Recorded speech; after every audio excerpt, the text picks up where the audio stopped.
आंवला का चटनी बना रही हूँ। उसमें जो इंग्रेडिएंट है, ग्रेट किया हुआ नारियल और कड़ी पत्ता, ओनियन और मिर्ची और आंवला एक बड़ा वाला और छोटा टुकड़ा अदरक और नमक।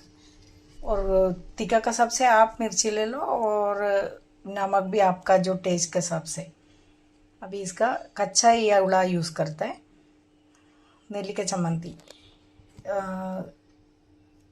ഗ്രേറ്റ് ചെയ്ത തേങ്ങ, പിന്നെ കരിവേപ്പില, ഉള്ളി, മുളക്, പച്ചമുളക്, നെല്ലിക്ക, ഉപ്പ് ഇത്. ഇനി ഇതിനെ ग्राइंड ചെയ്യണം, പക്ഷെ വെള്ളം ഒഴിക്കാൻ പാടില്ല. इसमें ना पानी नहीं डालने का चटनी बनाने के टाइम.